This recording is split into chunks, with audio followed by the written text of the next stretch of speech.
नमस्कार दोस्तों, computer academy के सहयोगी चैनल द गुरु एकेडमी पर आप सभी का स्वागत है। जैसा कि आपको पता है कि कल यूजीसी नेट की परीक्षा हुई है कल 11 दिसंबर को,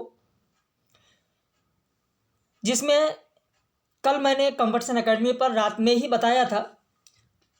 जैसा कि आप सभी लोगों का फ़ोन आया, मैसेज आया, उस हिसाब से बात की गई थी और लोगों ने बताया कि पेपर सर लेंदी ज़रूर था, लेकिन पेपर साधारण था, पेपर कठिन नहीं था। तो यहाँ पर लगभग 40 प्लस प्रश्नों की बात की जाएगी और देखा जाएगा कि किस किस टॉपिक से प्रश्न पूछे गए थे। कई लोगों का तो ये भी मैसेज आया कि सर यूनिट 5 से लेकर इकाई 5 से लेकर इकाई 10 तक जो यूनिट लगी हुई हैं, यानी कविता है, उपन्यास है, नाटक है, निबंध है, कहानी है, अन्य विधा है, इस पर आधारित प्रश्नों की संख्या सबसे ज़्यादा थी, यानी लगभग 70% प्रश्न यहीं से आए थे। और बाकी जो प्रश्न आए थे हिंदी साहित्य के इतिहास से इस बार कम प्रश्न आए, लोगों ने बताया। भाषा पर आधारित भी प्रश्नों की संख्या कोई बहुत ज़्यादा नहीं थी, 2-3 प्रश्न केवल थे। और ऐसे ही काव्यशास्त्र पर आधारित जो प्रश्न आए थे वो भी लोगों का कहना है कि साधारण प्रश्न आए थे। वैचारिक पृष्ठभूमि से भी 1-2 प्रश्न केवल मिला था, लेकिन सबसे ज़्यादा प्रश्नों की संख्या इकाई 5 से लेकर इकाई 10 तक थी।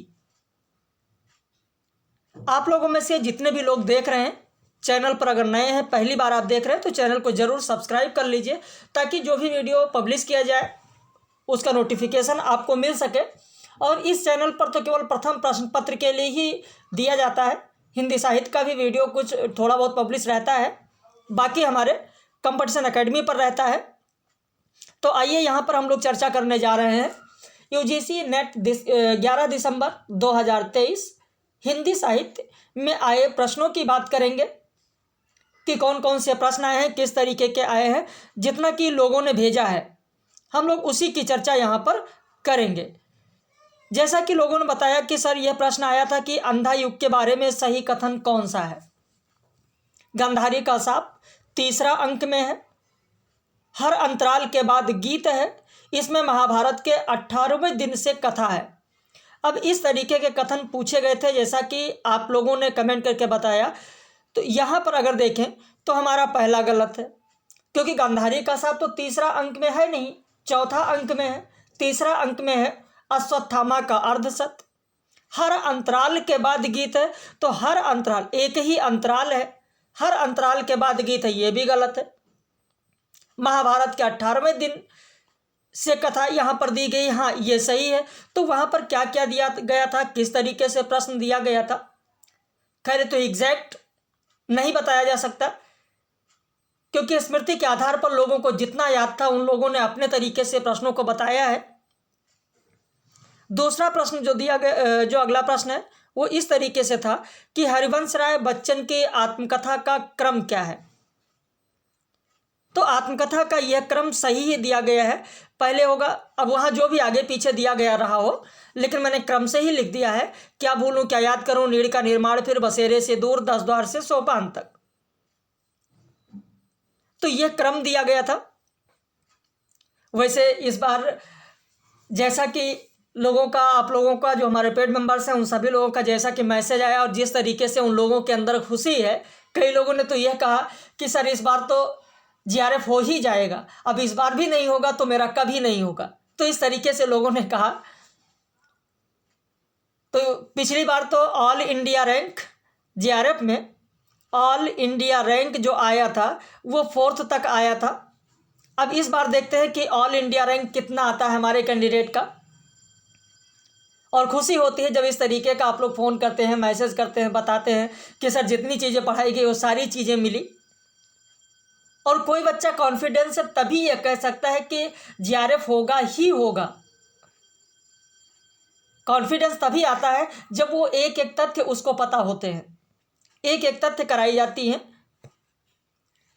भारत दुर्दशा नाटक के किस अंक में सत्यानाश फौजदार का आगमन होता है। तो यह प्रश्न पूछा गया था, लोगों का कहना है 3रे अंक में सत्यानाश फौजदार का आगमन होता है। अब पता नहीं वहाँ पर 1 2 3 4 करके आया था, या किस तरीके से कौन कौन से कथन थे। खैर, अगर आपको याद है, आप वीडियो देख रहे हैं, तो ज़रूर कमेंट करिए। जो भी प्रश्न आपको याद है ज़रूर बताइए। बाकी जब आंसर की आएगी, पेपर डाउनलोड होगा, तब तो पूरा विस्तृत हम आपको कराएंगे ही कराएंगे। लेकिन खासकर ये नए लोगों के लिए है कि जिन्होंने परीक्षा नहीं दिया, वो ज़रूर देखें कि कहाँ कहाँ से प्रश्न पूछे जाते हैं, किस तरीके के प्रश्न पूछे गए हैं। निम्न में से सौरसेनी अपभ्रंश का अंग कौन सा नहीं है, या सौरसेनी अपभ्रंश से विकसित कौन सा नहीं है। तो जो इसमें पूर्वी हिंदी, पश्चिमी हिंदी, राजस्थानी हिंदी, पहाड़ी हिंदी, कुछ लोग कमेंट कर रहे हैं सर गुजराती भी दिया था, तो क्या क्या विकल्प में दिया था। जिन लोगों ने, आप लोगों में से जिन लोगों ने बताया, हम लोग वही बात कर रहे हैं, यहाँ पर वही विकल्प लिख रहे हैं। तो पूर्वी हिंदी ये तो हो जाएगा आपका अर्धमागधी से, बाकी पश्चिमी है, राजस्थानी है, पहाड़ी है, ये सब सौरसेनी अपभ्रंश से है। ऐसे ही पिता कहानी में पिता 35 वर्षों से लगातार किन 2 पुस्तकों का वाचन करते थे। रामायण, गीता, महाभारत, हनुमान चालीसा। अब यहाँ पर विकल्प जो लिखा गया है वो आप देखेंगे कि वहाँ पर परीक्षा में कुछ और हो सकता है, लेकिन किन 2 पुस्तकों का वाचन करते थे, मेरे पास जो आया है वो लोगों ने यहाँ तक बताया, तो ये दोनों तो पहला और दूसरा सही होगा, रामायण और गीता। वैसे ही हमारे कंपटीशन एकेडमी चैनल पर आप जाइए, यूट्यूब पर जाइए, कंपटीशन एकेडमी सर्च कीजिए, वहाँ पर भी आपको मिल जाएगा कि यूजीसी नेट के पाठ्यक्रम में संपूर्ण नाटकों पर आधारित वीडियो लेक्चर, संक्षिप्त विवरण, संपूर्ण कहानी पर, संपूर्ण निबंध पर। तो वहाँ पर जो इस शॉर्ट वाले वीडियो को जिन लोगों ने बहुत अच्छे से देख लिया है और उस पर एक बार अध्ययन कर लिया है, तो लोग बता रहे हैं कि बहुत ज़्यादा प्रश्न हम लोगों को सर वहीं से ही मिल गए। अभी भी वीडियो, बहुत सारे वीडियो पब्लिश है चैनल पर, तो आप यूट्यूब पर जाइए और the Guru academy, competition academy NTA net आप सर्च करेंगे, आपको मिल जाएगा। अंधेर नगरी नाटक के अंक 6 का स्थान कौन सा है, यह पूछा गया था। तो आपका उत्तर हो जाएगा ए, शमशान। डॉक्टर भीमराव अंबेडकर ने कहाँ से PhD किया था, यह प्रश्न आया था, लोग बता रहे हैं, लेकिन एग्जैक्ट चारों ऑप्शन क्या थे वो नहीं बता पा रहे हैं। लेकिन हाँ, 2 ऑप्शन हमको पता चला, एक कोलंबिया विश्वविद्यालय, एक फ्रांस विश्वविद्यालय, जो लोगों ने भेजा है। तो यहाँ पर आपका उत्तर हो जाएगा कोलंबिया। वैसे लंदन, इन्होंने 2 PhD की डिग्री ली थी, लंदन विश्वविद्यालय से भी लिया था। तो अब वहाँ पर क्या था, 1-2 करके था या ABCD करके था, क्या था। अगर आपने पेपर दिया है तो ज़रूर अपनी प्रतिक्रिया व्यक्त करें, कमेंट करके ज़रूर बताएं। पोंगा शब्द का अर्थ क्या होगा, यह भी पूछा गया था। इसमें तो चारों विकल्प लोगों ने बताया है। उत्तर हो जाएगा पोंगा मतलब होता है बुद्धू। निम्न पाश्चात्य विचारकों का जन्मकाल के अनुसार सही क्रम क्या होगा, यह प्रश्न पूछा गया था, जिसमें वर्ड्सवर्थ, कॉलरिज, इलियट और रिचर्ड्स दिए गए थे। तो यहाँ पर 1, 2, 3, 4 होगा, मैंने क्रम से लिख दिया है। अब आपके पेपर में कैसा दिया गया था, क्योंकि लोगों ने ये 4 नाम बताया और ये चारों नाम मैंने क्रम से लिख दिया। वर्ड्सवर्थ 1770, कॉलरिज 1772, इलियट 1888 और रिचर्ड्स 1893। तो ये मैंने यहाँ पर क्रम से लिख दिया है। अब आपके पेपर में क्रम क्या था, वर्ड्सवर्थ पहले थे या इलियट पहले थे या रिचर्ड पहले थे, कौन था, ये तो खैर आपको याद होना चाहिए। अगर याद है तो आप जरूर कर सकते हैं, आपको जरूर याद आ गया होगा। मेरे राम का मुकुट भीग रहा है निबंध में लड़का और लड़की किस कार्यक्रम में गए थे, यहाँ पर 2 विकल्प लोगों ने दिया, जिनमें से पहला आपका सही है, संगीत कार्यक्रम। चंद्रगुप्त नाटक के अंक 3 में कितने दृश्य हैं, ये भी पूछा गया था। 9 दृश्य हैं। आप देखेंगे जी कि संपूर्ण नाटकों पर आधारित संक्षिप्त विवरण, ये वीडियो पब्लिश है हमारे चैनल पर, competition academy NTA net Lucknow. आप यूट्यूब पर जाए, सर्च करें, आपको देखने को मिल जाएगा कि जयशंकर प्रसाद के नाटकों में गीत, जयशंकर प्रसाद के नाटकों में गीत, इस तरीके से आपको मिलेगा। तो वहाँ पर मैंने गीत बताया है, अंक बताया है, दृश्य बताया है, महत्वपूर्ण कथन बताया है और वहीं से प्रश्न पूछे गए हैं। उस वीडियो को जिन लोगों ने अच्छे से देख लिया है, 3 प्रश्न उसी से मिल गए हैं लोगों को। रस तरंगिणी किसकी रचना है, भानुदत्त की यह रचना पूछी गई थी। एक टोकरी भर मिट्टी कहानी में बुढ़िया मिट्टी क्यों ले जाना चाह रही थी, ये भी पूरी बहुत छोटी कहानी मैंने बताया है। उसकी एक पोती थी और जब वहाँ से जमींदार उसको हटा देता है तो पोती रोती है, खाना नहीं खाती है कि अपनी झोपड़ी से एक टोकरी भर मिट्टी लाइए, उसका चूल्हा बनाइए और चूल्हा बनाइए, फिर उस पर खाना बनाइए, तब मैं खाऊंगी। तो बुढ़िया एक टोकरी भर मिट्टी लेने क्यों गई थी? चूल्हा बनाने के लिए। तो विकल्प में था कि चूल्हा बनाने के लिए, घर बनाने के लिए, कुछ इस तरीके से लोगों ने बताया। अभी भी फ़ोन आया था इस वीडियो को बनाने से पहले, इसीलिए यहाँ पर मैंने विकल्प नहीं लिखा है। विकल्प में लोग बता रहे हैं, जो फ़ोन आया है अभी, कि घर बनाने के लिए विकल्प था, दूसरे में चूल्हा बनाने के लिए था, तीसरे में घर की पुताई करने के लिए, कुछ इस तरीके से विकल्प लोगों ने बताया। तो चूल्हा बनाने के लिए लेकर गई थी। सतपुड़ा के जंगल कविता में किस जनजाति का उल्लेख है? तो गोंड जनजाति का उल्लेख है। तो ये सब प्रश्न आपकी परीक्षा में पूछे गए थे। तो इस हिसाब से तो यही लग रहा है कि हाँ, पेपर लेंदी जरूर था लेकिन इजी था, कठिन नहीं कह सकते हैं। ईदगाह कहानी में सत्य कथन कौन सा है? इसमें भी विकल्प इस तरीके से था जैसा कि आप लोगों ने बताया। आप लोगों ने जो मैसेज किया, व्हाट्सएप पे कमेंट किया कि हामिद अपने माता पिता को भी याद करता है, बच्चे हामिद को बूढ़ा हामिद के रूप में दिखाया गया है, मोहसिन ने भिश्ती खरीदा था, नूरे सम्मी क्रमशः वकील और धोबिन हामिद से अपने खिलौने बदलते हैं। तो कुछ इस तरीके से कथन था। अगर इस तरीके से था तो ये चारों सही होंगे, लेकिन क्या क्या था एग्जैक्ट ये आप लोग कमेंट करके बताएं। लेकिन जैसा कि लोगों ने बताया, आप लोगों ने जो बताया, आपने जो अपनी स्मृति के आधार पर जो आपको याद रहा आपने बताया, तो उस तरीके से तो यहाँ ये चारों सही हैं। मुर्दहिया में निम्न कथन मुर्दहिया का निम्न सत्य कथन कौन सा है? जिसमें से लोग बता रहे हैं कि सर 3-4 कथन थे, कोई कह रहा 3 कथन था, कोई कह रहा 4 कथन था। तो यहाँ पर जो 2 कथन हमको मिले हैं वो 2 के दोनों कथन सही हैं।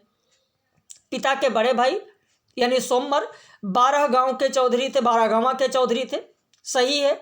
मुन्नेसर और नग्गर जो 2 चाचा हैं, ये दोनों चाचा शिव नारायण पंथ के धर्मगुरु थे, तो ये दोनों सही है। अब क्या पूछा गया था? आपने पेपर दिया है तो आपसे बेहतर तो खैर और लोगों को नहीं पता होगा।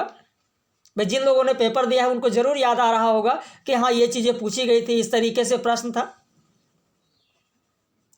वैसे वीडियो को ज़्यादा से ज़्यादा आप लोग शेयर करिए ताकि और भी जो साहित्य के विद्यार्थी जिन लोगों ने पेपर दिया है वो भी अपनी प्रतिक्रिया व्यक्त करें, कमेंट करें, जिससे पता चल सके कि प्रश्न किस तरीके से आए थे और कौन कौन से पॉइंट। मान लिया इसमें 2 पॉइंट मैंने बताया, हो सकता है कि तीसरा और चौथा पॉइंट आपको याद हो या जो लोग देख रहे हैं उनको याद हो, तो कमेंट करेंगे तो उस तरीके से लगभग पेपर तो मिल ही जाएगा और शाम तक इस पर और विस्तृत करा दिया जाएगा आपको।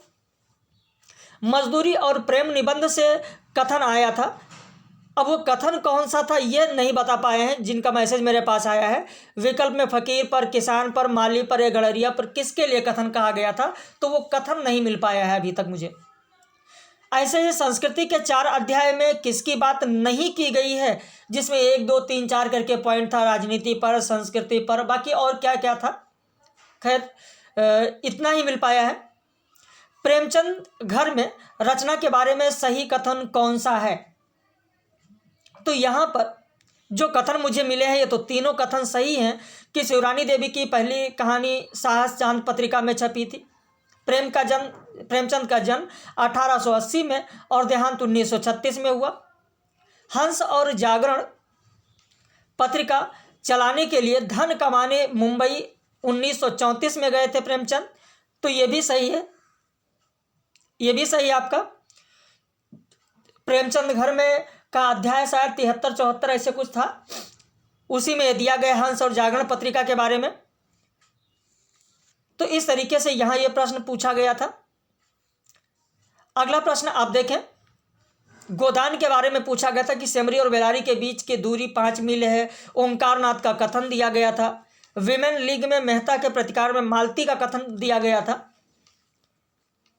अब वहां पर क्या क्या था और क्या था, किस तरीके का कथन था, या जिन लोगों ने भेजा है वो कथन उन्होंने तो कहा कि ओंकारनाथ का कथन था, लेकिन आप अपनी प्रतिक्रिया व्यक्त करें, जरूर बताएं कि वो कथन किसका था। भाई अगर कथन पता होता तो यहाँ पर मैं आपको बताता कि ओंकारनाथ का था या किसका था।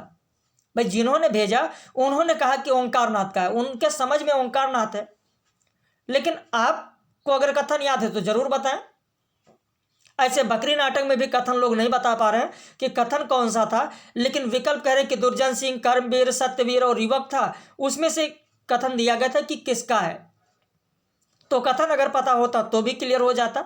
ऐसे परिंदे कहानी का कथन दिया गया था।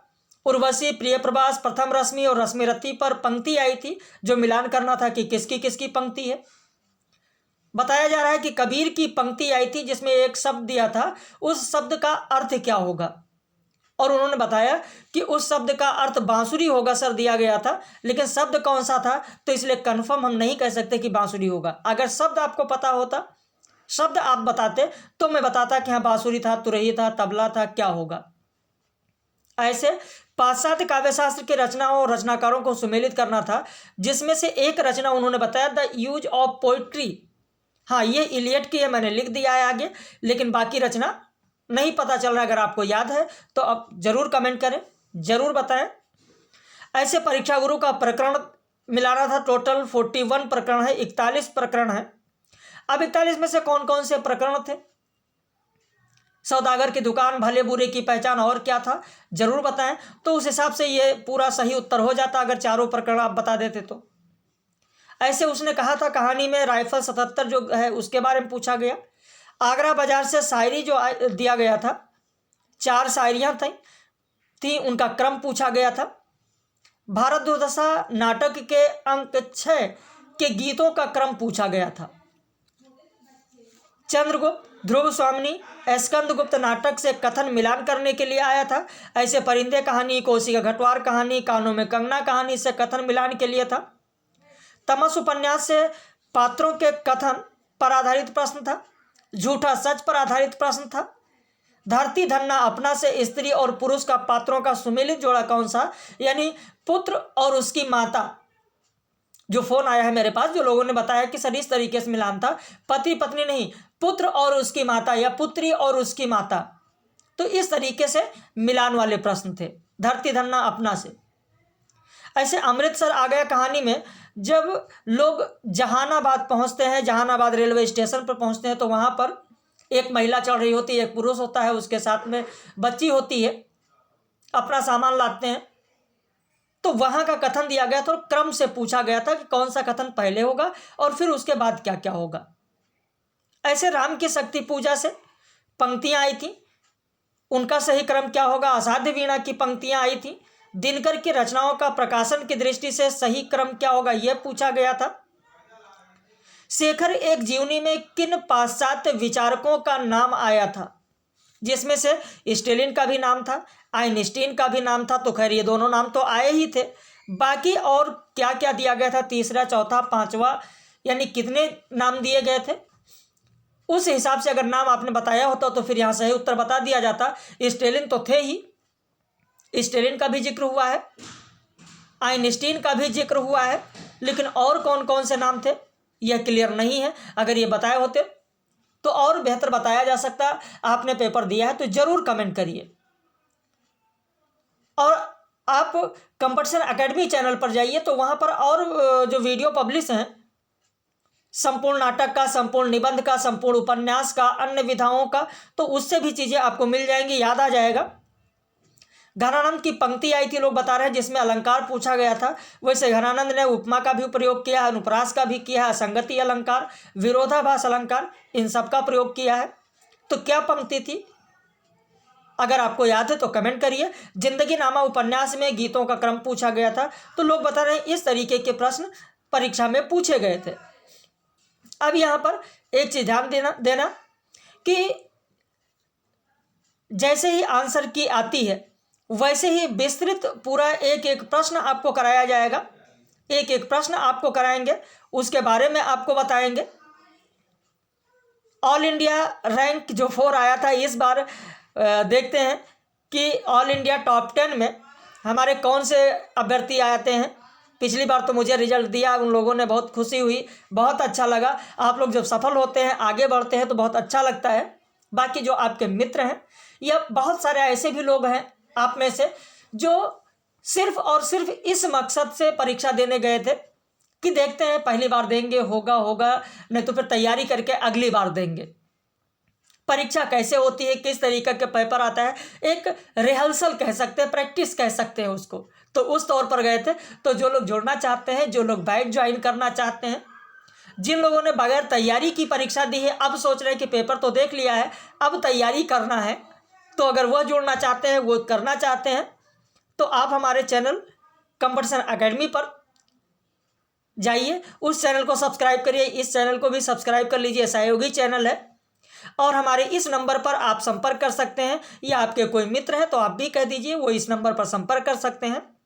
रजिस्ट्रेशन 10 ही तारीख से जारी हो गया था, हमारे यहाँ शुरू हो गया था। स्टार्टिंग के 25 कैंडिडेट के लिए फीस में विशेष छूट दी गई है। जो नया ऑनलाइन बैच है वो 15 दिसंबर से ही शुरू हो जाएगा।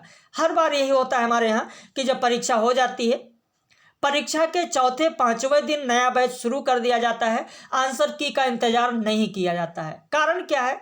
कारण यह है कि जिन लोगों के पेपर अच्छे हुए उनको तो पता ही है कि चलो ठीक है, थोड़ा इंतजार कर लेते हैं, और जिनका पेपर अच्छा नहीं हुआ, जो इस मकसद से गए थे कि देख लेते हैं कैसा पेपर आता है, तो वो लोग तो जुड़ ही जाते हैं कि नहीं, अब से ही लग जाना है। और जो पूरी ईमानदारी के साथ, मेहनत, लगन, निष्ठा के साथ 6 महीने पहले ही लग जाता है और 6 महीने लगातार लग कर मेहनत कर लेता है, वो अवश्य सफल होता है। पहली बार में ही उसका जीआरएफ होता है। तो आप लोग भी लगना चाहें, आप में से जो भी लोग हैं, या आपके सहयोगी हैं या आपके जानने वाले हैं, आप उन्हें भी सलाह दे सकते हैं। बाकी एमपीपीएससी भी चल रहा है, यूपीएचएससी भी हमारे यहाँ चल रहा है। यूजीसी नेट तो 15 दिसंबर से ही शुरू होगा, तो अभी उसका लाभ लेना चाहें, अगर 25 अभ्यर्थियों की छूट दी गई है उसका लाभ लेना चाहें, या अपने मित्रों को लाभ दिलाना चाहें, तो आप जरूर कह सकते हैं उनसे कि इस नंबर पर संपर्क करें।